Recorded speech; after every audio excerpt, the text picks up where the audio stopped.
Ladies and gentlemen, just in case you're deaf, dumb, blind, stupid, or let's just assume poor, this is MJF, and you're listening to the Sports Guys Talking Wrestling. When they're not covering the sports world, they're talking about the world of professional wrestling. It's Sports Guys Talking Wrestling. Here's Stu Myrick. What's up, folks? Stu Myrick here, Sports Guys Talking Wrestling. It is a special edition as we just finished a media conference call with the owner and the president of All Elite Wrestling, Tony Khan, as we get ready for AEW All Out. You heard our preview on this week's podcast and the radio show, complete with Dustin Rhodes, who joined us, our AEW correspondent, honorary co-host, as we like to call him. But yes, Tony Khan held a media conference call, went just over an hour, and is, as you may imagine, Tony is not one for short answers. He is very verbose, and so it was some good insight into not only the pay-per-view, but AEW, how they've been dealing with the pandemic, how they're dealing with other factors, and some of his other insights. So we're just going to join in as it starts, and then I'll have some comments afterwards. But here we go. Tony Khan, the president and CEO of All Elite Wrestling. Hello, everyone. Thank you for joining today's media briefing with Tony Khan, president and CEO of AEW. Now, I will turn the call over to Jim Woodcock. Thank you, Robin, and thank you all for joining us.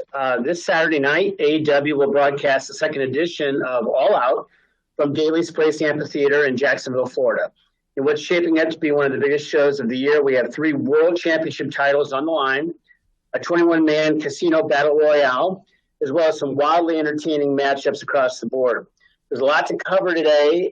We have about 45 minutes or so let's dispense with the opening remarks, and Tony's ready to go. So if we're all ready to go, let's go right away to the lines. And Robin, if you'd open the line to Kenny McIntosh from Inside the Ropes, so we'll get started. Hey, Tony, how's it going? Very well, Kenny. Great to hear from you. Thank you. Thanks for taking the time. I really appreciate it. We're all very excited All Out this Saturday. I wanted to ask you, maybe it's a controversial question, I hope not, but Chris Jericho had said, I think it was last weekend, that he didn't really think that the FTW belt meant that much in AEW so far. And I just kind of wanted to get your comments. And obviously there's kind of 3 male single titles and what we can maybe expect coming up with the FTW title to give it more. The FTW title will be treated totally differently than the other titles. I'm really glad you asked that, Kenny. I'm working on a pilot, and it's a different kind of a project than the way you've seen wrestling titles defended traditionally. And it's very different from, obviously, how we use the World Heavyweight title and the TNT title. So the AEW World title and the TNT title, I think, have been treated as very, very important titles, and I really, really feel great about both those belts and their champions. And the FTW, title and Brian Cage, I feel good about too, but we haven't totally established it yet. And to be honest, our plans for the FTW title, there's a lot in store, and I'm excited about it. So I'm glad you asked. Thanks, Kenny. All right, thanks, Kenny. Next up, I'm going to call on Bill Pritchard from WrestleZone. Bill, you there? Hey, can you hear me? We can. Oh, hey. Hey, Tony, how are you? I'm well, Bill. Thanks, man. It's great to hear from you. So I wanted to get your opinion on the response to the tooth and nail match so far. I know some people online were less than thrilled that it's going to be on the buy-in. So do you have any comment just to reassure fans or make them realize that this is an opportunity for them and for more people to see the all-out pay-per-view and it's not really a demotion? That's absolutely true. I've always felt that way. And we put, from the first pay-per-view we did, Double or Nothing, we put some of our biggest stars, including Hangman and MJF, on the buy-in. And the idea of it, the reason it's called the buy-in is because we try and put exciting stuff on this first, hour of the show so that people will pay to see the whole show. I love wrestling fans, and I've often said that wrestling is my favorite economy, and it is a strange, inelastic economy. It is the only place in the world where you'll have people complaining about getting something for free that they don't have to pay $50 for. And I think that's great because, like, the prestige of the quarterly pay-per-views, it shows how important I think we made getting on the main card. But at the same time, this is a great, important match for us. I think you'll see a lot more of Britt and Big Swole, and I'm excited about this. This isn't going to be a traditional wrestling match. The pay-per-view is going to be very, very wrestling heavy and not as story heavy. I'm sure we'll talk more on this call about it, but philosophically, like last night, the second hour was more story-based stuff to get you ready for the pay-per-view. Similar to what we did for Revolution, we had a very wrestling heavy first hour in Kansas City with Kenny Omega and Pac in the Iron Man match. And the second hour was more story stuff, and Chris Jericho and John Moxley did the weigh-in.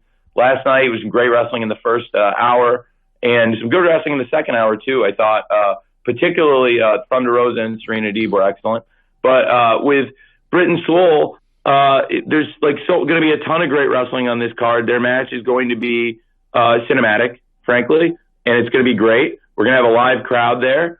And we thought for the live crowd, given the kind of match they're going to have in this situation, this isn't the Britt and Swole can and will have great wrestling matches.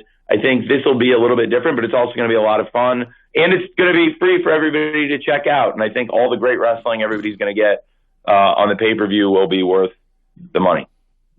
But it's a great question. I don't think it affects the status of the match. It's more about the tone of the match, frankly. And also the fact that it's good placement. It's a good advertisement for broad fans to AEW. We think it's going to be a great match, and it's going to be going out to a big audience. All right. Thanks, Bill. Next up, I'd like to call on Connor Casey from Comic Book. Connor, are you there?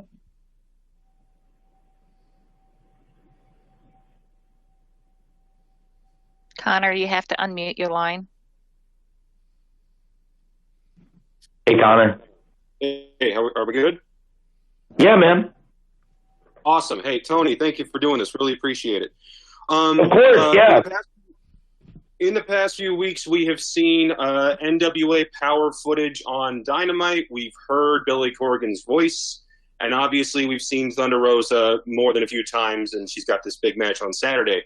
What is the working relationship between AEW and NWA as it stands right now? The working relationship between us is the extent of the good personal relationship between Billy Corgan and me. I've had a good relationship with Billy for years, long before I got into the wrestling business. Frankly, I'm good friends with Chris Nowinski. I really believe in Chris's work, and I think the Concussion Legacy Foundation does great work. Chris has come in at my request and spoken to all of the AEW talent, and we have a good relationship with the Concussion Legacy Foundation, and Chris is my good friend. And he introduced me to Billy years ago, and I went to one of Billy's concerts. He's a very nice guy, and I have a lot of respect for Billy as a musician. The NWA's got great history. They aren't really operating right now. I think we're very, very different companies in a very different place, and I think the NWA, it sounds like they're going to get back to running, and I wish Billy the best with the stuff he's doing, and I thought this would be a good opportunity for them and for us, because Thunder Rosa is great, and I thought she would be a great challenger for Shida. So it's one of those situations where I thought it would make sense for both sides, which is why I proposed it, and he agreed, and that's why we're doing it. Thanks, Connor. It's a good question, Connor. And sorry, Jim, I didn't mean to. So that's it, Connor. And I've asked Billy about this. I'm not sure what the future would hold for it, but obviously, if Thunder Rosa wins the title, there could be a lot more.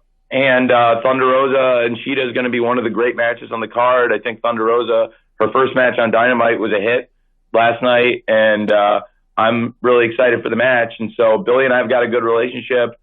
If Thunder Rosa wins the title, you could see obviously a lot more stuff between us, but I don't have any plans to use anybody else from the NWA.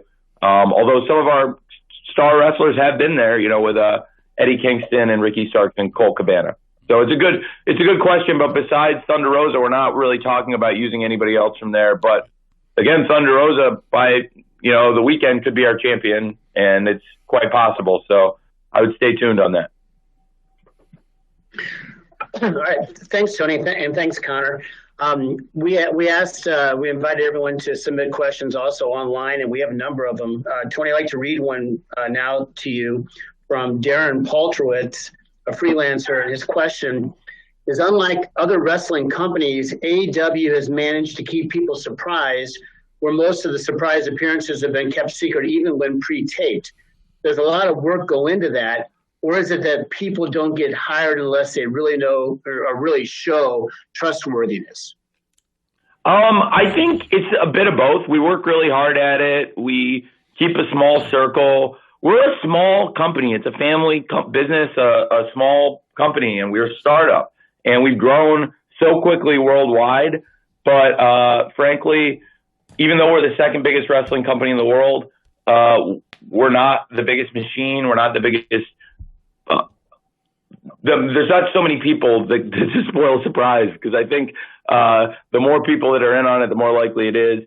And we really benefit that we got a lot of great, trustworthy people in our front office. And I keep things very close to the vest, frankly. But the people I do talk to, I really trust. And the people we bring in have been really trustworthy. So I think it's been a really positive thing for us. And we've tried to keep these surprises a surprise. And frankly, we have a lot more surprises ahead for you in the coming weeks. And I'm excited about things that are coming. So I really respect the job our team have done. And the rare times things have come out, I don't think they were from people in our core organization. It's funny, Chris, I think at one point Jericho alluded to somebody he thought mentioned something off a tape show. And I think he was right. And I don't think that was a person that works here. But generally, when we've tried to keep surprises, we've kept them in the family. And we have a great family here. Fantastic. Thanks for that, Darren. We're going to open the lines back open and go to Nick Hausman from Wrestling Inc. Nick, are you with us? I am here. Hey, Nick. Hi, Tony. Thank you so much for taking the time today. Sure, Nick. How's the weather in Chicago? Sorry for asking that and wasting everyone's time. I'll add that time back on the end like a football match. I went down to North Pond yesterday, and it was a beautiful 82 degrees. I watched the turtles and the ducks, and it was beautiful. You should have been there, buddy. It was wonderful. It's been a while. I haven't been home up there in a long time since Revolution.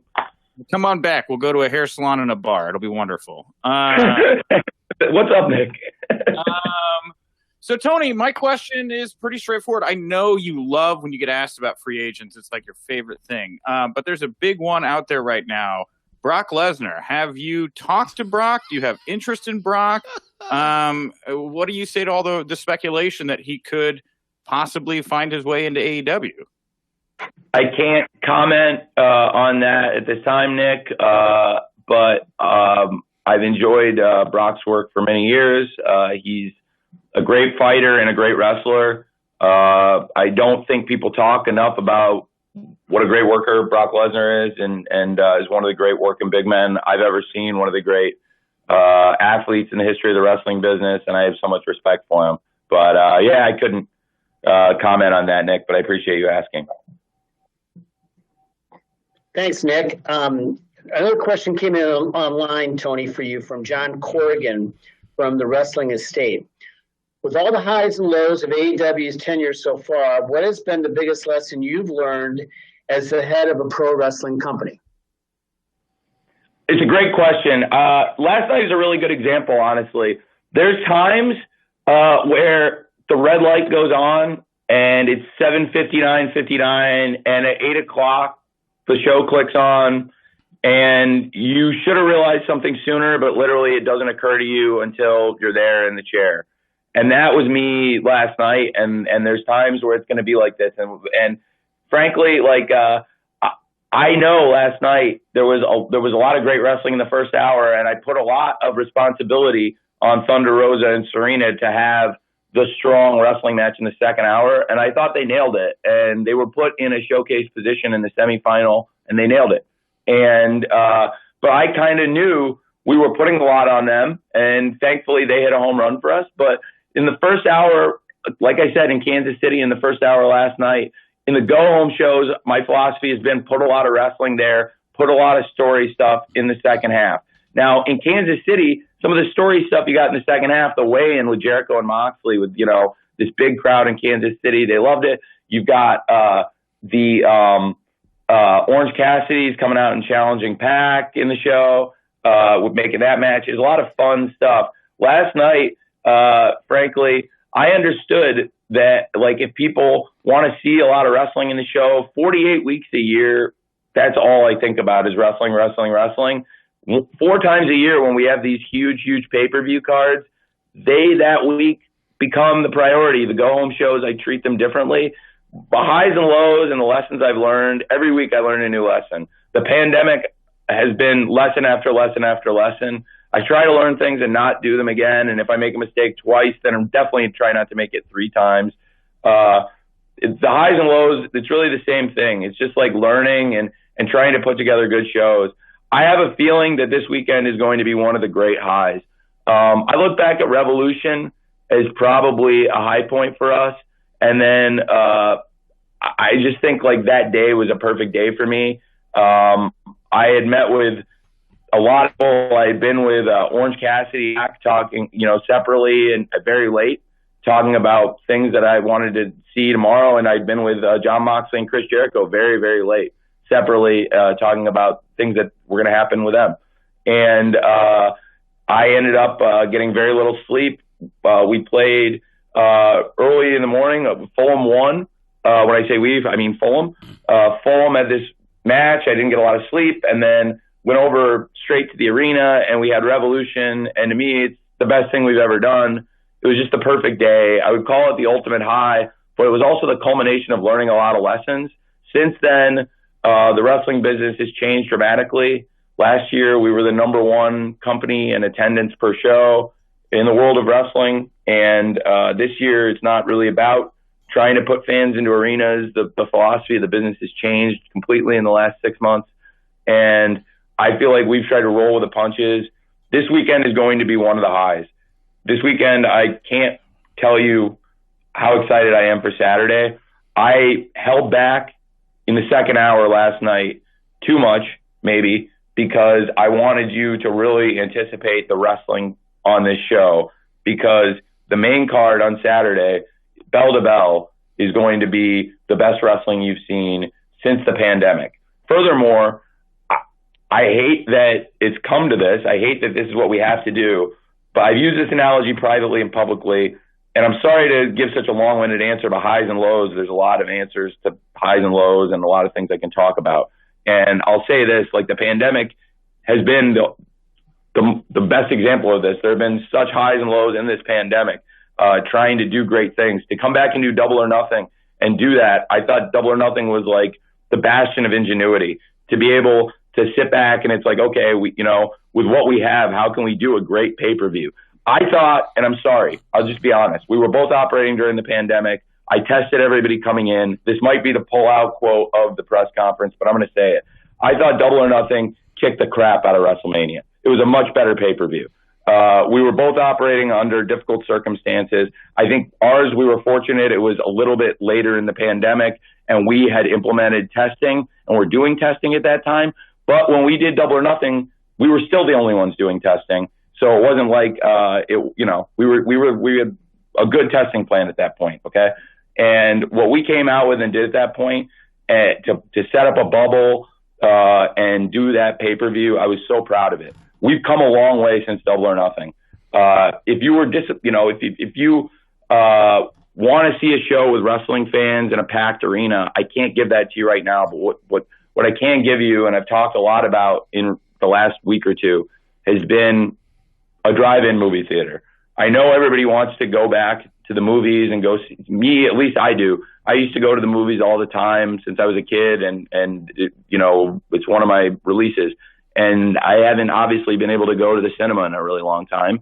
But the drive-in movie is a way to go with your friends and family and feel safe and do the same thing you used to do before, which is go see a new movie together and in a kind of a captive experience where everyone's not going to be in their phones and paying attention to the movie.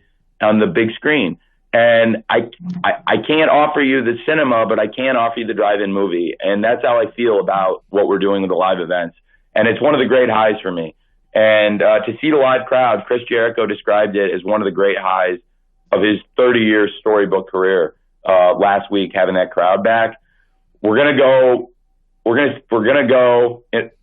We've got a lot of unallocated space we didn't use, but we didn't want to stretch the security personnel. The people, the staff at Daly's Place and the AEW team have done such an amazing job on this. And we're going to go a little bit closer to 15% for All Out. And again, I compare it to the drive-in movie theater. I think this is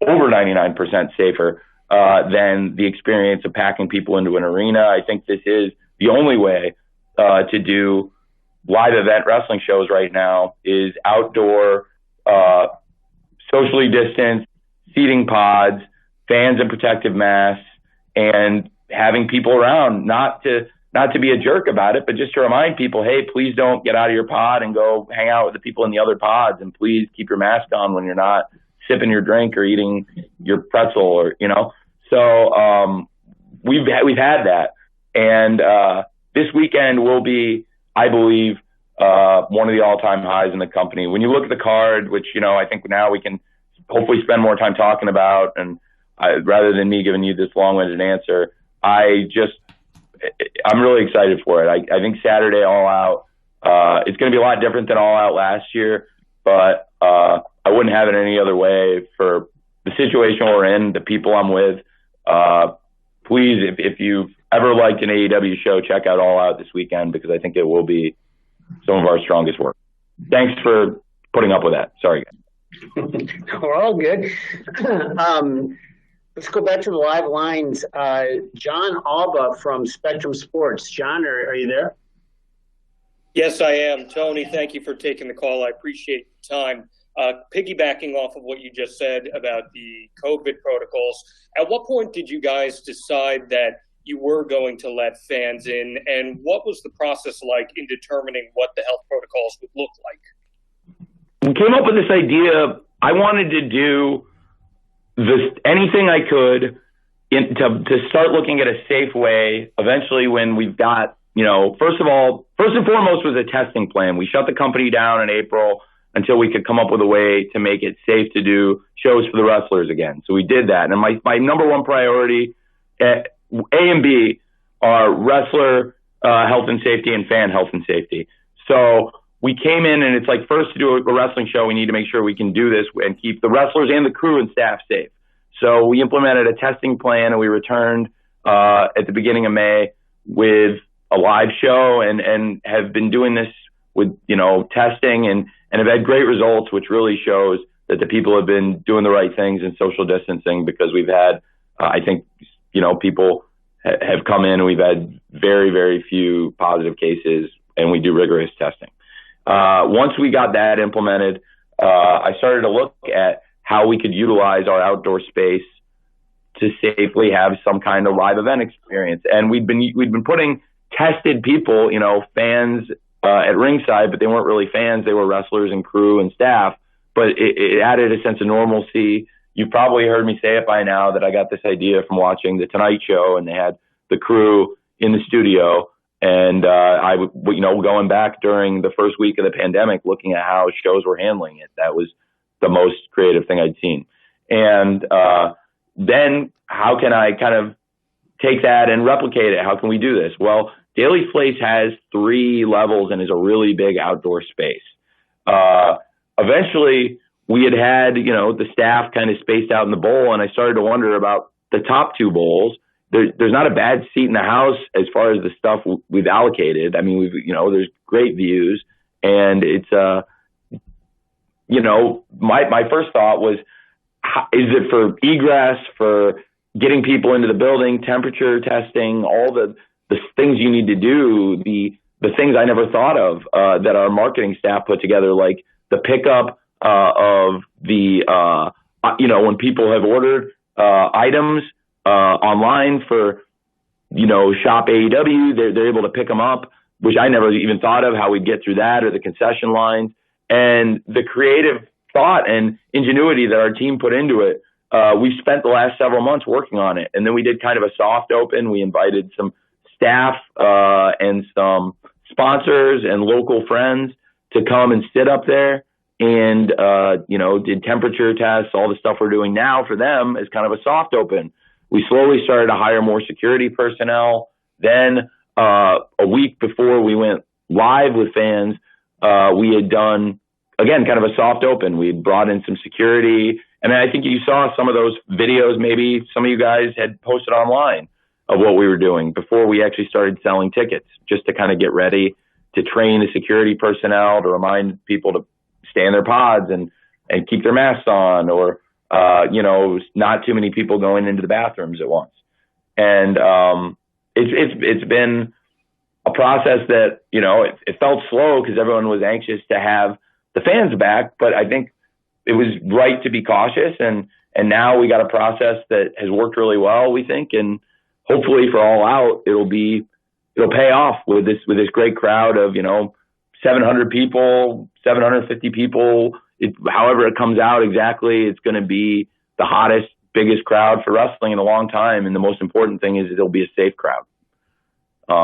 Thanks for asking about it. All right. Thanks, John. I'd like to call on Jim Barcelone from the Miami Herald. Hey, Jim. Okay, all right, good. Oh, yeah, now you can hear me. Great. Hey, thank you so much.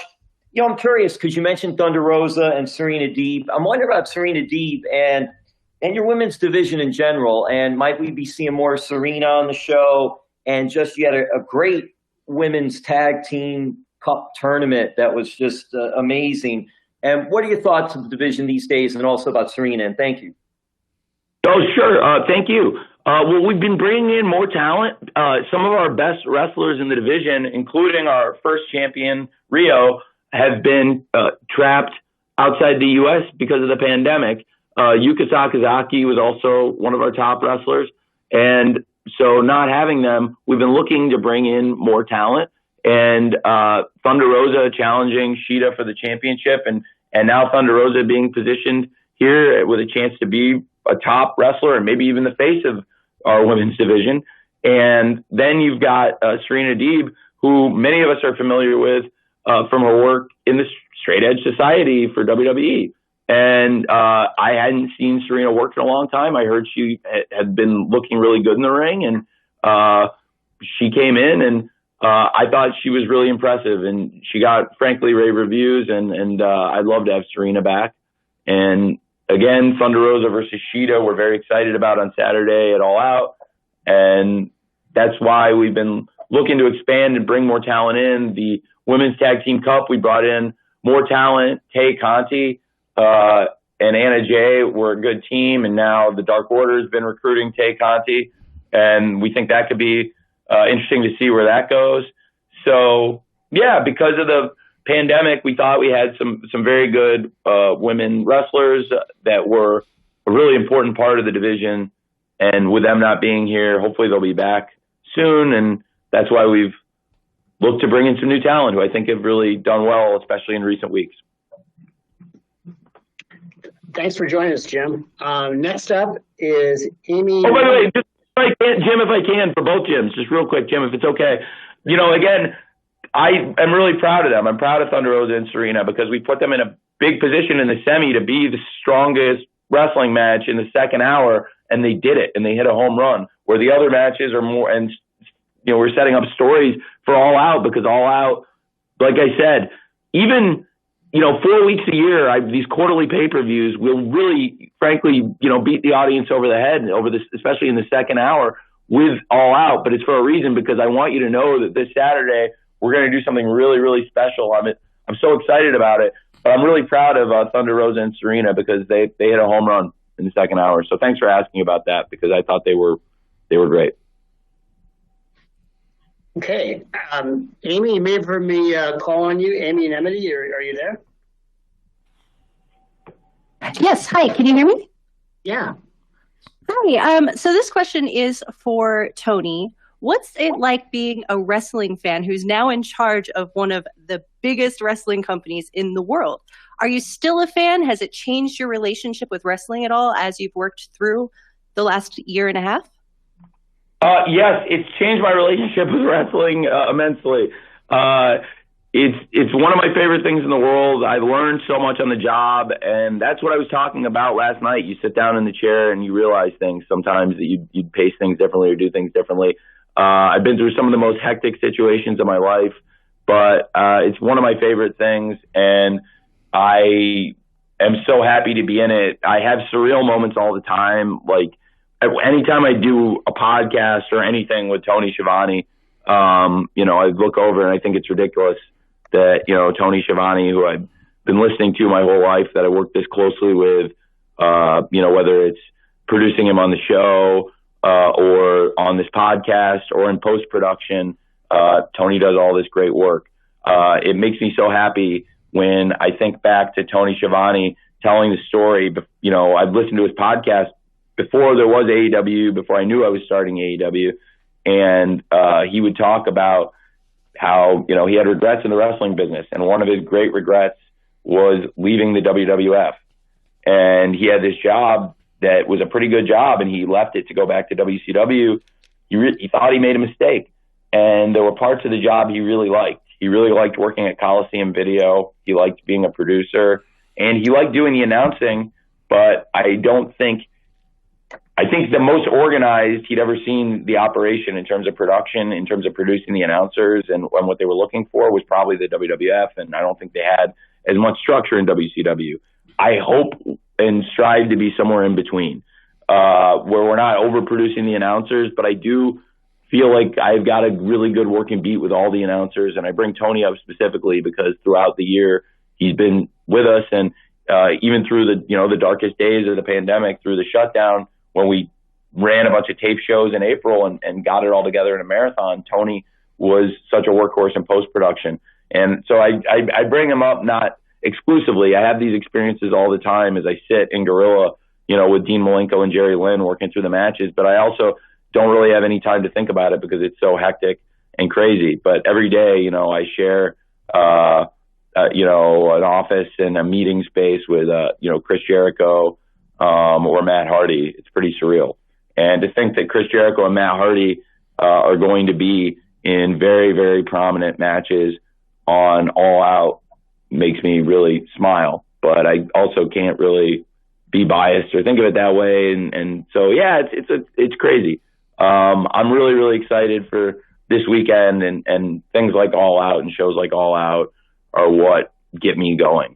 I'm also really excited for this whole week because I know that the Dynamite after All Out is going to be really, really good. I can't tell you guys everything about it yet because you're going to have to see the pay-per-view and see what happens on the pay-per-view.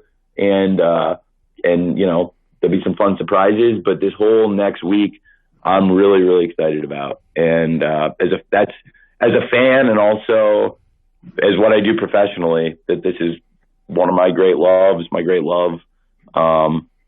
Thanks for asking. Tony, I'm going to ask a question on behalf of Alex McCarthy from Talk Sport, who wrote in. Alex's question is, how has picking up new talent like FTR affected the long-term booking you've often spoken about? Have you enjoyed the challenge of pivoting? I have. It's been crazy. As we've added people, you do have to change plans, and at the same time, there's some people that come in and they make it very easy for you to change your plans. And when you get top talent like FTR, who are one of the best teams, if not the best tag team in the world, they fit into your plans it fits like a glove. When you want to have the best tag team division in the world, you can't go wrong when you sign arguably the best tag team in the world and pair them in a division with a lot of the other candidates for the best tag team in the world, including Kenny and Hangman, including the Young Bucks. I thought Kenny and Hangman and the Young Bucks set the standard for American tag team wrestling this year, and going back a pretty long time with their match at Revolution. And FTR versus Kenny and Hangman, now they have to try and reach that bar, and I'm excited to see if they can live up to it, but I also think there's a great chance they can. And as far as bringing other new people and pivoting, I really appreciate you asking this, because I never thought we'd be in this situation. It was kind of a dream situation in terms of being able to like hone your craft. Being in Atlanta with, less than 30% of your roster and trying to put together shows and having them make sense and not knowing whether you're doing 4 shows or 5 shows or 6 or how long it's going to be, that you need to stretch these tapes and all the things you need to think of to get through that. That we got through the month of April is like, if ever you can pivot around and make it work and piece together shows and then come out stronger and do really well in May. And I was so worried about Double or Nothing and how we were going to do Double or Nothing and make it a great show. And we did. So if ever there have been, questions about how to get people in and pivot your ideas when you sign new people or the flip side, frankly, man, is that much harder when people aren't there. Going to Fight for the Fallen, when we had some changes to Fighter Fest, it wasn't exactly as we were originally thinking of doing it, but it worked out incredibly well, I thought, under the circumstances, and all the shows did really good numbers. So yeah, it's fun, but it's a lot easier when you have to pivot because you sign great new talent like FTR, as opposed to when you have to pivot because, people aren't available and it's a pandemic. So I think we've had unique experiences that have helped us do it. There's an expression I saw somebody use on Twitter. This is very anecdotal, and I hope I hope it's okay. Somebody used the expression "the COVID push." I was like, man, that is a harsh expression, but it is frankly a thing. That in the pandemic, when based on availability, there are people that have really stepped up, and that's what they got. And there are people that have made the most of it, not just in AEW, also in WWE and any places that have been wrestling. Now New Japan's back up, and you push the people you got, and we're seeing people trying to be creative and do the best they can with what they got. I thought Double or Nothing, with the hand we were dealt and what we had to build it up, and then coming back May 6th, and then we'd already kind of put in the first layer of the house, some foundation, setting up Cody versus Lance Archer in the TNT tournament, and then implementing other stories and reintegrating some of the people you'd only seen on video packages or promos for like the past 5 or 6 weeks. That was a challenge going into Double or Nothing. So anyway, for All Out, point being, now that we have this great roster, I thought Double or Nothing was hard to get to. This card, to me, when you look at the matches on this, I think having live fans, this has a chance to be a really, really special pay-per-view, and it wasn't as daunting a task to get this card together in a lot of ways. All right. Thanks, Tony. We'll go back to the lines now. Calling Sean Radican from PW Torch. Sean, you there? Yeah. Hi, Tony. How are you? I'm great, Sean. It's great to hear from you. It's good to talk to you. I had a quick question. What was your thought process behind putting together the card for All Out this year? I know earlier you talked a little bit about putting on a cinematic experience for fans because of the pandemic and what's going on for people watching at home, but a lot of stipulation matches up and down the card. Did the pandemic influence any of that thought process? There are stipulations. There's on the buy-in. That's one of the reasons why I think having the cinematic, because there's not really, the show is not going to be cinematic. I think for the live event experience, this is going to be, it's not going to be a packed arena full of fans, but there's fans here safely distanced, and it's going to be a live show with fans. And putting the cinematic match on the pre-show, because that's there are reasons we needed to do it. And it was the tone and the situation. And frankly, this is Britt's leg injury is not like a worked injury. It's not like MJF's neck. Like Britt had a broken leg and a broken nose. So with a fracture in her leg and her nose injury, like we gave her some time off. And this is the first time Britt's come back and done anything physical. Last night when she attacked Swole was the first time Britt's done a physical wrestling activity in a long time. And I'm really excited for this match, but there's a lot of reasons why I think it's the right reason to do it cinematic, frankly, and for the people asking, I think that's why. For the wrestling on the show, there are some stipulation matches, but there's also just a lot of great wrestling. And I think when you look at it bell to bell, even though there's going to be obviously Mimosa Mayhem, I think will be a great match, and Chris and Orange Cassidy have had a few great straight wrestling matches on television now, and really great examples of chain wrestling and the art of the comeback. This will be the most fans they've worked in front of, and this is going to be a great match. Matt Hardy and Sammy is the broken rules. Effectively, it's a last man standing, loser leaves town match that applies to Matt. And Matt and Sammy have had this great feud. There's a great story that Sammy wants Matt out of AEW. Really, since Matt's been in AEW, he's mostly tormented Sammy and vice versa. So Sammy's an original. He is the original. He wrestled in the first ever singles match in AEW. He wrestled the first ever match on Dynamite. And, you know, he's wrestling now in our first last man standing match. He was in our first tables match. And this is going to be a lot of fun. And if you look at the rest of the card, you got a casino battle royale, which also is involving a lot of people on the card, but I think will be, frankly, a great example of how far the roster's come since our first show, because I think this casino battle royale, now that we have this depth of a roster, we'll see a lot more talent in it, and you'll see that the roster's come a long, long, long way. Who's in this one versus where we were with the first casino battle royale. We had some great people in it with MJF and Hangman. We established some new talent like Orange Cassidy in it, but there were a lot of people in it who probably were not at the level of wrestling that are going to be in this one.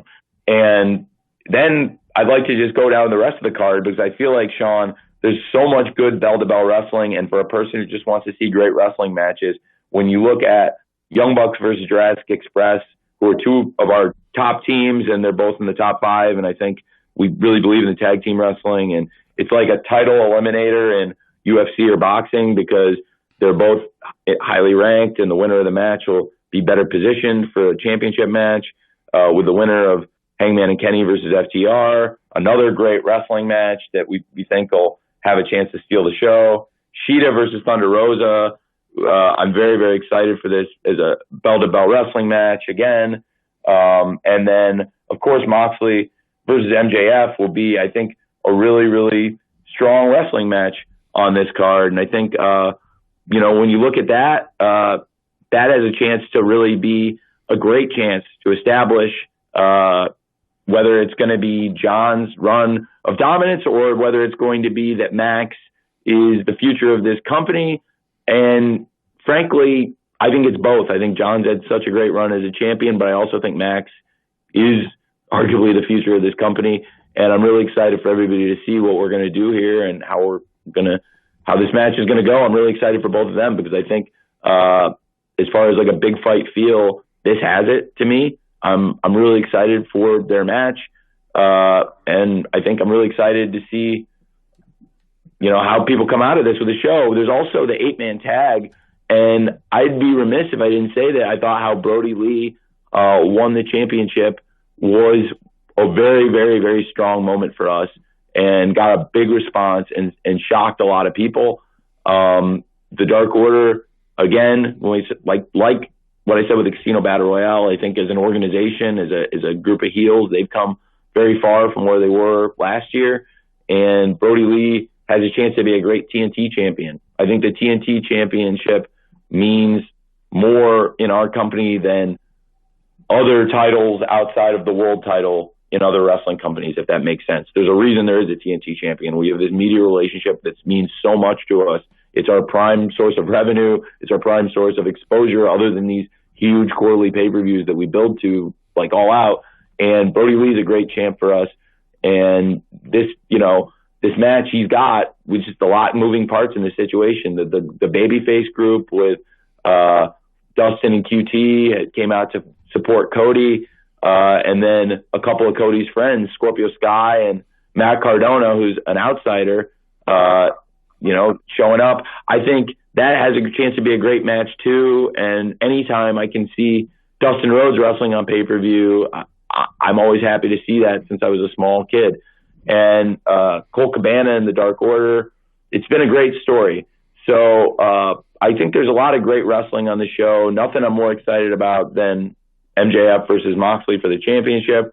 But really, all the championship matches and that 8-man tag and Bucks versus Jurassic Express, I think they're all strong wrestling matches without really the reliance on the stipulations you're talking about, Sean, although there are a few matches on the card that have them. I think you'll see there's going to be a lot of great wrestling, man. All right. Thanks, Tony. You got time for a few more. I got next in line here is Mike Johnson from PW Insider. Mike, you there? Hey, Mike. Mike, you need to unmute your line.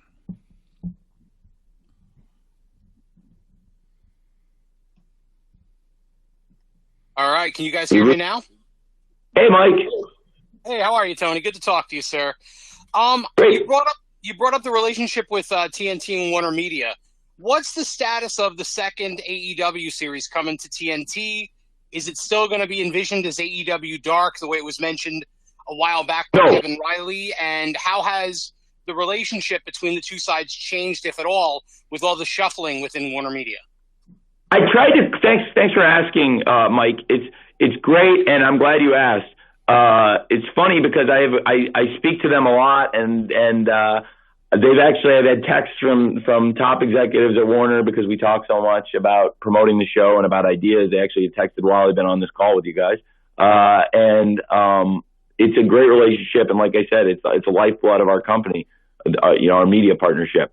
And Kevin at the time when he was saying dark, that was not accurate. We were not going to bring dark as the third hour, and we had communicated that, but it was a miscommunication. I think Kevin misunderstood some of the materials. Dark was doing very, very well, and I think is doing very, very well, and Dark has actually risen since this conversation we had with Kevin, but that we would do a totally different third hour and keep Dark on YouTube. And that is still the plan, and that show will be launched in the next year. I don't have an exact date. I can promise you it will be in the next year, but I don't know exactly when. And there's a lot of work that's going to go into it that still needs to be done in terms of market testing. There's a lot. A lot goes into launching a show, and before it'll go on network television, we'll have to do all that work. And I think, frankly, as far as going in and doing that market research and putting together a launch plan, the pandemic sidetracked us on that, and it made it more difficult. And as far as people developing new shows and working on them, a lot of shows have been slowed down. We've been really fortunate that AEW Dynamite has been on through the pandemic and done really, really well, and has consistently been in or around the top 10 shows. And that was our goal and their goal for us. And I don't know exactly when, but as things are starting to hopefully get more and more normal, and as the country keeps trending in a better direction, hopefully, in terms of going back to work, we'll be definitely launching the show soon. I don't know the exact date though, man. And then as far as the relationship to your question, which you asked, I'm very fortunate that I met Kevin, and I'm glad you gave me a chance to say this, and that on the call I can address it, because without Kevin, there would not be AEW, quite possibly. And I'll say that because even when we got to a point where we didn't have a deal and I wasn't sure the show was going to be on TNT, I had gotten far enough down the road where I knew I was going to do this. It was a crazy process. Sometimes I see people say, and it's not a bad thing because it's a really important part of our brand, and it's a selling point for what I'm doing this weekend. And this is fitting timing that it's the 2-year anniversary of All In now, but it's the 1-year anniversary of All Out.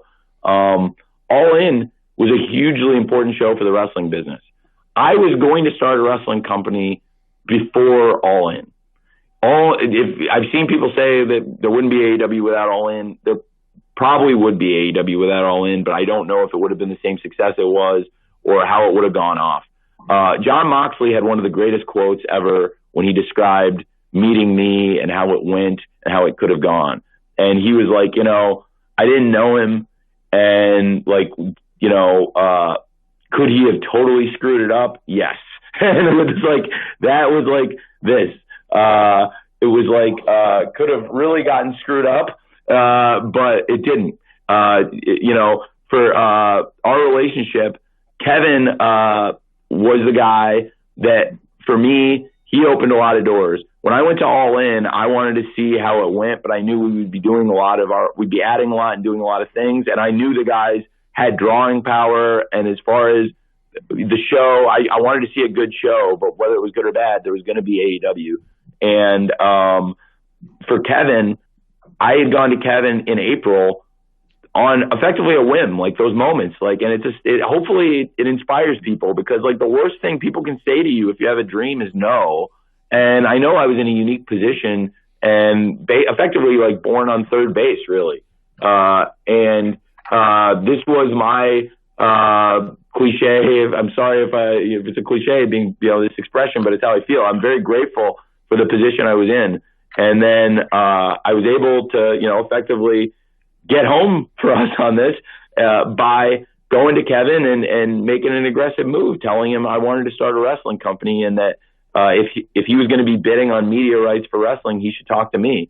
And I think at first, even though he knew, I had credibility in the world of sports and we're friends, he thought maybe this was a completely crazy idea, but he humored it. But it wasn't like Kevin just then greenlighted the show. I spent almost a year, really, well, actually over a year by the time we really got there, but almost a year before I even had any commitment from them. I mean, he put me in at the ground level with all the marketing and media people.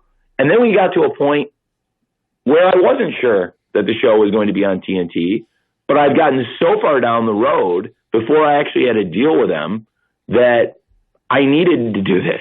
I knew now that it was going to be a viable business. By December, I had gotten so into the weeds on this that there were a couple different business models, and I'd found people were interested in it. It wasn't just, whether I signed with TNT or not. I was going to have a chance to do this and make it a viable business. And I'd already, talked to Chris and talked to people, and I knew that I could do this. So, for me, going back, All In is a great achievement in wrestling. It was a great show. But to me, coming in a year later with All Out, to be in the same building and to be where I came to their show as their friend and as a fan, and then to be there working together and putting the show together under AEW, it felt really cool, and it felt like we'd come full circle. I was happy, and I was proud of Cody and the Young Bucks. And also, I just want to say, because Mike brought it up, I'm really grateful for Kevin. I don't think if I hadn't gone up to Kevin, I never would have had the guts to start this company. And the guys might have found another person to work with, and it could have been a totally different thing. But I don't think anybody would have made the 8-figure, tens of millions of dollars commitment into starting a business that we made. And I don't know what the returns would have been, but I think we've had great returns. And I just don't think I'd be here without Kevin Riley. And I don't think AEW would be here without Kevin Riley or any of us. So I'm really grateful to him. And, now I think we've got this great relationship, and we have a chance to do something really, really special. I never dreamed in my wildest dreams, all the years that I wrote Dynamite in notebooks and dreamed of starting a wrestling company, that we would be on TNT. Because in my wildest dreams, that wrestling would be back on TNT. It's like something out of a fantasy for me. And again, when I talked about how happy I am to be at work with the people I work with, to be on the channel I am, and to work with these people, it's such an honor. And Warner Media is the dream partner for me. They've been a dream partnership, and because of them, we have a chance. We did All Out last year, and it was a big success. We have a chance for this show to be a great success and a bigger success because of the exposure they've given us over the past year with Dynamite, and to our new media bosses and the new team, just starting to get to know them, and they have a vision, and I really believe we fit into that vision. I believe that wrestling is some of the strongest streaming content in the world. I believe there are a lot of people who consume wrestling, and I believe that we are a really strong cable property, and that's how we got here. We've built Dynamite up into a top 10 show consistently on Wednesday nights. I'm constantly thinking about it, retooling it, kicking myself, beating myself up to try and make Dynamite better. And I really believe that if we all put our heads together, that we can make Dynamite the best wrestling show in the world, if it's not already, in your opinion. I think we're working hard, but I do think that Warner Media, I can't say enough about the relationship, and I hope that as the company AEW grows and as we get more and more established, we do more and more things together. You guys asked me about the SGTW title earlier, and I said there's things I want to do differently with the SGTW title, a different presentation. Thankfully, nobody followed up and tried to get me to elaborate more details, but that's one example of different things we're trying to do with Warner Media. And you'll see a lot more projects in addition to Dynamite, which is our flagship show, and our, Wednesday night is our flagship product. You'll see a lot more different kinds of shows in addition to this third hour of wrestling, things that aren't necessarily your classic wrestling show. But I also want Dynamite to feel like your wrestling show. And if there's 4 times a year going into these pay-per-views where I don't put wrestling on, please know that the other 48 weeks of a year, it is the number one concern. And then frankly, I hear you guys on these go homes. Maybe I should put more wrestling on the go homes and not be so story driven in the second hour. The worst thing I could do is not listen to what you guys say and the fans say, because they're always right. That's why over the holidays, I banged my head, and we all banged our heads against the wall so much to come back so strong at the beginning of the year to make sure 2020 was a great year. That's how I feel about every week now. And with All Out, the card that's in front of you guys, I'm really proud of it. I think from a bell-to-bell standpoint, you'll see something that's going to make you guys smile this weekend. I've been waiting for this for a long time.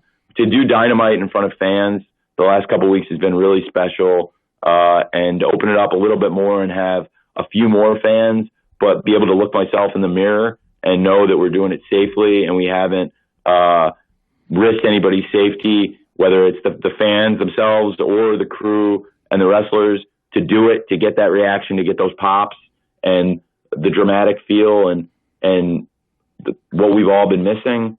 I'm just so excited for it. And I thank you guys for sitting through this call with me. And Jim, do we have any other ones? This has been so great. I was going to end with one more question. We are at the top of the hour. We are in a time limit, but per custom, we normally spin the wheel and get one more call in and one more question in, and we've done that. So we have time for one more, and the winner is Louis Dangor from Wrestle Talk. So, Louis, if you're there, we got time to jam you in here for a real quick one. Hi, Louis here from Wrestle Talk. Thank you so much for taking the time, Tony. Hey, thank you. Obviously, you guys have done some great work with All Out and the build. If you look at the card now, and we know obviously you guys planned quite far in advance, how much has changed from what you guys planned or from what you thought the All Out card would look like? A lot of it is the same. The biggest change, I think, honestly, it's mostly what I expected. There have been a couple changes. I originally had Britt and Swole on the main card, and not being sure that Britt hasn't wrestled in a long time, and I think their cinematic match is going to be great, but that was one thing that I changed. And then also, most of it really has been the plan all summer. I think when you look at that we wanted to do MJF challenging Moxley for the championship, that we believed, Kenny and Hangman had this great run as champions, and now we got arguably the toughest challenge we've ever put in front of them, the number one contenders being FTR, Matt and Sammy, the culmination of their story, and Chris versus Orange Cassidy. I think that some international challenges changed things up, and Thunder Rosa was some ingenuity.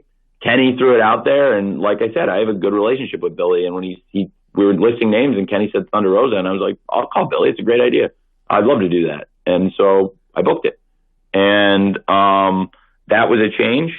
Some of the names in the Casino Battle Royale, there'd be some people, if I had my ways that everybody could be here, that might be a little different, but generally the vast majority of those people are the people I would put in. And honestly, a lot of it's been good, man. There's been people that have come in through the pandemic. Great examples would be guys that have gotten signed out of the Open Challenge, Ricky Starks and Eddie Kingston. Ricky Starks came in. I didn't plan for this. Cody had a list of names that he suggested, and they were good names. And at the Ricky Starks week, Ricky Starks was by far my favorite name on the list, even though I'd never seen him in person and had briefly met him once in Texas, but never really spent that much time with him or gotten to know him, and had never seen him work in person. He blew me away in his match with Cody. And I really wanted Ricky to be here. And not only that, but while Ricky was in the ring with Cody, I knew what I wanted Ricky to do. And I had already turned the gears in my head about Ricky being with Taz and about Ricky working with Darby and John Moxley. And before he had even gotten back there. And I thought that was a home run that he hit and that Cody hit with him in what was kind of a tryout match. And Ricky hit a home run. So that was something I hadn't planned for Ricky. And now Ricky's a huge part of AEW and a huge part of this Casino Battle Royale. But I didn't expect that necessarily months ago.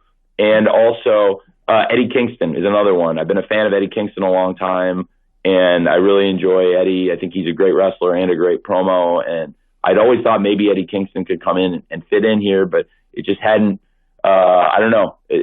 I never had that one idea click where I was like, that's what we need to do with Eddie Kingston.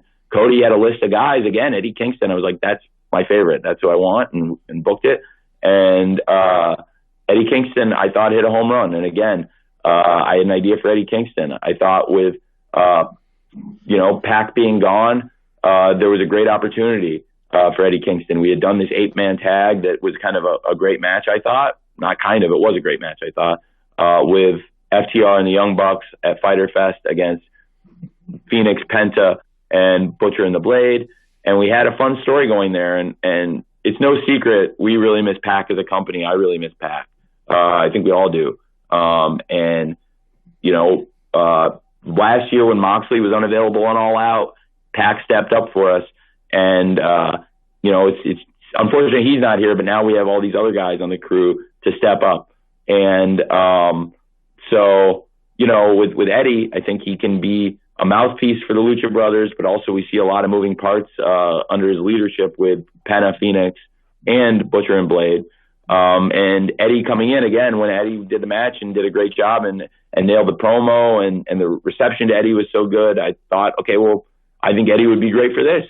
So we pivoted some stuff, and now all 5 of those guys are, in this Casino Battle Royale, and they're a big part of the story. So some things have changed there, but the main stuff on the card, a lot of it was what we've always wanted to do. And Bucks versus Jurassic Express, I think we felt like could be a great match on the card. Again, 2 of the top teams and both in the top 5, and to set up a great challenger, whether, either team would be a great opponent for Kenny and Hangman or FTR after the title match. So it's a great question, man. And a lot of it's the same, but not all of it is what I would have said months ago. But the MJF and Moxley and Kenny and Hangman versus FTR, certainly I would have told you a while ago. And Chris versus Orange and Matt and Sammy, I think. If that makes sense. As I mentioned, some great insights. It's funny, and this will make news somewhere. that Tony Khan proclaimed that he thought Double or Nothing was better than WrestleMania. As a someone who follows the NFL and football and sports, you kind of want to hear that from them. You don't want them to say, "Oh, we thought the other guys were better." Of course, they think they're better. That's it's kind of the home team confidence. So, obviously that's subjective. There are probably things you liked about WrestleMania and didn't. There are things you liked about Double or Nothing and you didn't. So, each to their own. I did find it interesting. He definitely bragged a lot on both Ricky Starks and Eddie Kingston there at the end. We know Ricky, of course, really well, so that doesn't surprise me. Eddie Kingston is one of the best talents out there, and again, we're just so happy that he gets his chance. And now he's teaming up with the Lucha Brothers and Butcher and Blade, and I think that's going to bear out some great stuff in the future. Interesting to hear about some of the things they're doing with the pandemic, the protocols. They are constantly asking the fans that do go to those shows, and of course we've only had audience at Dynamite the last 2 weeks, very limited, but they've been making sure to remind them, keep your masks on, social distance, keep your seat. And we've seen that in some other places. I think I mentioned a few weeks ago, when we had the UFC card at Del Diamond in Round Rock, the home of the Round Rock Express, and they did the 6-foot pods on the field, on the outfield there at the home of the AAA affiliate for the Texas Rangers. And so, Houston Astros. Boy, that my caps is going to get me on that one. But anyway, so I'm glad to see that. It'll be interesting to see what it looks like for All Out. You did hear him say they are going to bump it up to 15% capacity there at Daly's Place. So it'll be neat to see how loud they can get and everything. These matches are going to be fantastic. I love the focus that he had on Thunder Rosa and Sheeta. Dustin and I talked about that on the radio show, and obviously we are so proud of Thunder Rosa, the current NWA Women's World Champion, and what she has done. And I would love to see more of her on AEW, as well as continue on with the NWA. The NWA is getting ready to get back with the United Wrestling Network. They're going to do this primetime live weekly pay-per-view series from Los Angeles, where Championship Wrestling from Hollywood was emanating. And so it'll be great to see what they have in store for her, as well as Nick Aldis and the rest of the NWA roster. But it would be nice to see more Thunder Rosa on AEW Dynamite and other AEW content. And I would love to see more of a relationship between Billy Corgan and Tony Khan. So I think that would be good. You've heard some of the other stuff there. A lot of great conversations and a lot of good questions. So all in all, you can hear Tony's excitement that he is so excited for this weekend, for Saturday, for All Out. He mentioned it, the second anniversary of All In. And while he won't say All In is the reason there is an AEW, that he does say that it's maybe the reason why it has become so successful. Yeah, you heard him talk there about he had in his mind to start a wrestling company at the time that All In had happened. And again, we've heard those, and we've heard the story before. It was that meeting with Cody Rhodes and the Bucks and Kenny, and those juices get flowing and those ideas get flowing. And so there you have it. So again, AEW All Out this Saturday from Daly's Place in Jacksonville, Florida. It happens 8 p.m. Eastern, 7 p.m. Central. The buy-in will be 1 hour earlier. They've got all sorts of content starting on Friday on TNT with the Countdown Show. They've got red carpet shows on their YouTube channel, and then the buy-in, and then you get to the pay-per-view. And, of course, the pay-per-view, you can get it via your pay-per-view provider, Bleacher Report Live here in the U.S., or if you are outside the United States, get it on Fight TV. So check that out if you can. That'll do it for this special edition of Sports Guys Talking Wrestling. Make sure you follow Justin Smash Simmons on Twitter, Instagram, and Twitch at The Smash Simmons. Make sure you follow me on Twitter and Instagram at Stu Myrick. That's STEWMYRICK. And we'll make sure that this coming week on the radio show, we will recap everything from AEW All Out. Make sure you follow the show on Twitter at SGTWATX. You can find us on Facebook and Instagram at Sports Guys Talking Wrestling.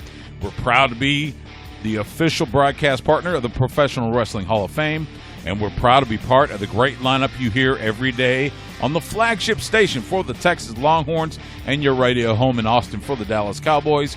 We are The Horn. Catch us Wednesday nights, 10 p.m. Central on The Horn, or catch us anytime on demand by going to hornfm.com and click on the On Air tab, or by subscribing to us on your favorite podcast platform. Thanks so much for giving me some of your time today, tonight, whenever you're listening to this. Enjoy AEW All Out, and we will see you at the matches.